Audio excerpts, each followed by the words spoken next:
Oh fuck, that's really fucking, oh.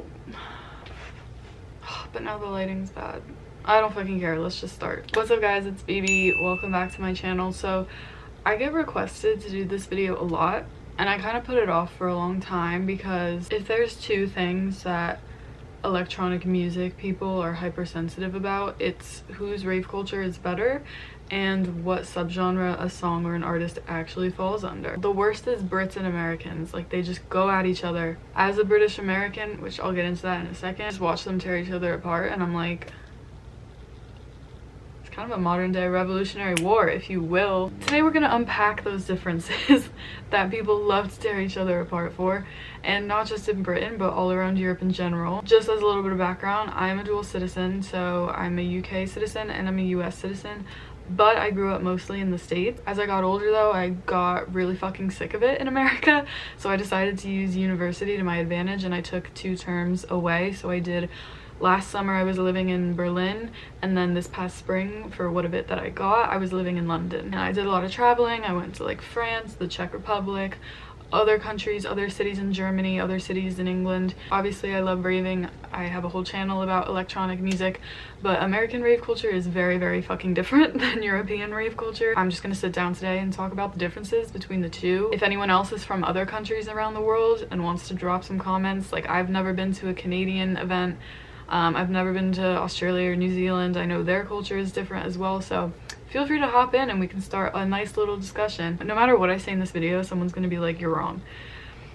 It's the beauty of house and techno. First and foremost, the main difference, I think, is the difference in genres. House and techno, in my opinion, was much bigger in Europe than it is in the States, but in the States, dubstep and future bass is way bigger than it is in Europe. Like, Europe, there was no dubstep. Like, for every one dubstep show that I could find in London, I could find like 30 house and techno events going on. It's not really big in Europe, whereas in America we have like Lost Lands Festival, Forbidden Kingdom Festival, like we have all like dubstep curated events and labels. On the other hand, drum and bass is much bigger in Europe than it is in America, particularly the UK though. D&B is still a controversial topic in America. Like, a lot of Americans don't like drum and bass at all. To them, I'm like, grow up. I'm kidding. Am I though? And finally, hard dance music is definitely still bigger in Europe than in America. Like, Europe has DEF CON, and then we just have like the Wasteland stage at EDC. Second big difference,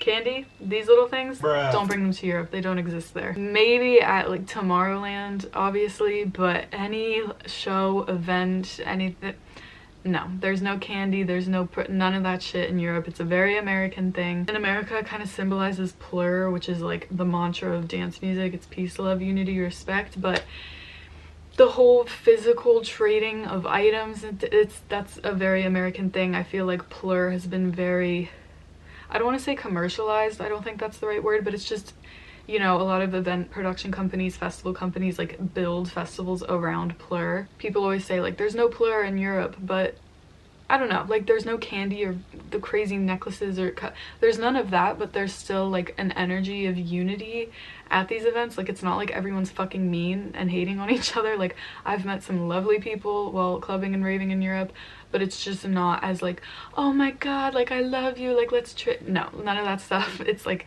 nowhere near as over the top as America does it. Third important difference, I'll try to explain this as best as I can, but raving and clubbing in Europe is much more of a private experience, if that makes sense. I remember the first club I went to in Germany, I pull up and they take away I had a film camera. They took it away, said they had to hold it until I left the venue.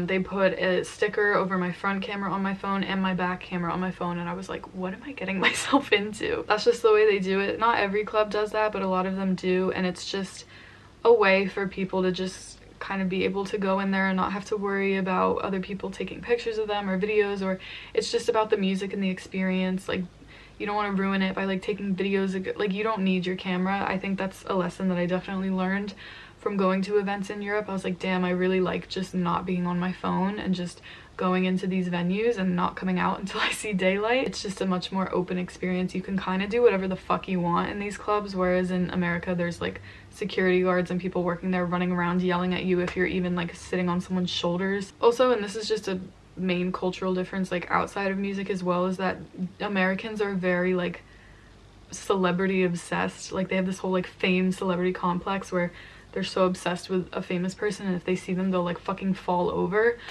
And I think that's why like a lot of the posh clubs or like high-end clubs around the world like sort of capitalize on that and have like VIP areas and tables and bottle service.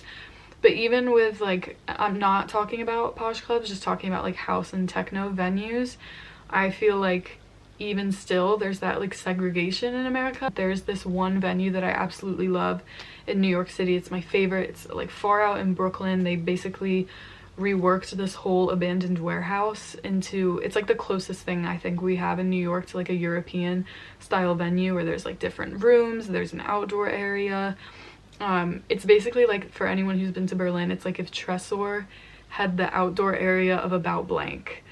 That's what this venue looks like. But even still, there's like a whole area like up by the DJ booths with like table service and bottles, and celebrities go there and people are like, oh my god, this person's there. And it's like, I don't fucking like that. Like I've never liked that. I just want to go and I want to be there for the music, and I felt more of that energy was shared at European clubs. Prime example, at this one club I went to in France, it was an underground like house techno, I don't remember the name of it, sorry. It was really late and I was down there and I thought I saw someone who's like very famous near me, and I was kind of like trying not to look at them obviously, but once they came closer to me and I heard the voice, I was like, oh shit, that's so and so, and I'm obviously not going to say the name. But it's like no one fucking cared. And they were just standing in the same area as we were. Like there was no VIP treat. Like, they were just hanging out. They were there for the music, dancing, having a good time. Like no one gives a shit who you are. That's why I always say, like, if I were a celebrity and I had to pick any city to go clubbing in, I would pick Berlin, because no one cares. Literally no one cares. You just go in, you're there for the music. It's just like a much more private experience. Like if you want to go, you can go and you don't have to worry about being bothered by anyone. Like everyone's there for their own reason. They just want to have a good time. Going off of that though, number 4, another difference is that bouncers are much more strict in Europe, and it's often not for any particular reason. You will be waiting in line for an hour, you'll get to the front, and the bouncer will just take a look at you and be like, no, sorry. I had a few friends who went to Berlin after I did, and they were like, oh my god, how do I get into so-and-so and so-and-so?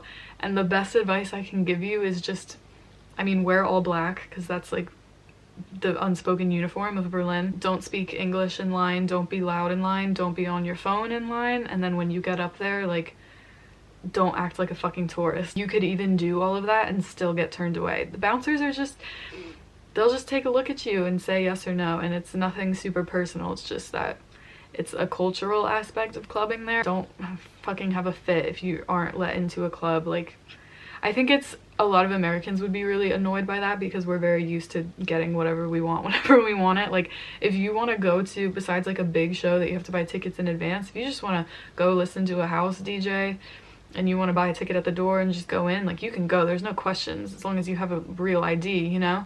Whereas in Europe, like you could go do that and you show up and they'll be like, not tonight.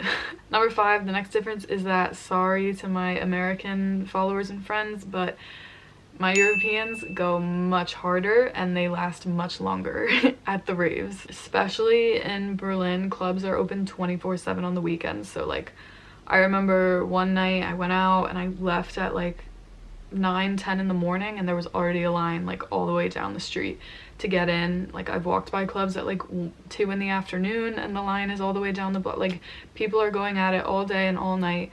I know people who have stayed in clubs for 36 hours. Like Americans could never, I'm sorry. The latest that things stay open in New York, obviously unless it's underground, but actual venues are legally required to close by 4 a.m. At some it can push until 4:30, but after that, like, you gotta go home. There's no question about it. Speaking mostly to Berlin, they don't fucking close on the weekend. Like, you can go at any time you want. Finally, a very important difference is what people wear to raves in America versus Europe. Even people who go to shows in America will dress up and have like the candy and the leg wraps and the neon and the glitter and everything, and that's just not how it goes in Europe. I would literally wear this, like, honestly. I would get out of bed, wear whatever fucking t-shirt I had on, throw on some pants, and just go. Like, just, you don't have to be all dressed up, you don't have to, none of that shit. Like, I used to not even put on makeup, throw my hair up, and just go dance for 14 hours straight. And obviously festivals are different, but I even think for festivals, from like pictures I've seen from friends and family who go to festivals over there, still nowhere near as crazy as what people wear to festivals in America, EDM festivals at least. It really is overall just a different vibe, and I know that's a very basic word to use, but it's hard to explain until you've experienced it yourself. Now we're at the point in the video where people are probably going to be like, well, which do you prefer? And honestly, I love American rave culture because I've met some of my best friends through it, because everyone is just so overly nice and friendly and welcoming. And it's not to say that we don't have that in Europe, but it's just a different atmosphere. Raving has also, I feel, a much more historical role in Europe than it does in America. The only issues we've ever faced with raving were like laws in the 90s and people trying to ban raves and stuff, but like over in Europe, raving is really important historically in a lot of these countries who went through a lot and even are still going through a lot today. So I think people are drawn to them for a different reason. Like, maybe they've been doing it for a while and they had that escape while things were going on in the country, you know what I mean? I would say America overall, raving is much more commercialized than it is in Europe. I feel like a lot of Americans would go to raves in Europe and fucking hate it. Like, I don't doubt that a lot of people would absolutely hate it, but I personally loved raving in Europe, and honestly there's a lot of things about European raving, as I'm sure you got from the way I spoke in this video, that I actually like more than raves in America. But at the end of the day, like, they're each really cool for their own reasons and different reasons. I don't know, man, people are so defensive about everything to do with their own rave culture, and I'm like, at the end of the day, we are all coming together for the same reason. You know, maybe with different intentions, but I hope this was interesting to those of you who haven't experienced both, and I hope it clarified for a lot of people. Or maybe you're going to Europe soon and want some insight on what it's like, or maybe you're European and you're coming to America, and let me tell you, you're gonna be really confused when you see what the fuck we're wearing at these things. That's it for today's video. If you guys would like to stay tuned, as always, my socials are down below, my blog is linked down below, and we can keep chatting in the comments. If any of you have other insight that you want to throw down there, let's chat. Hope you guys are doing well, and I will talk to you very soon. Bye.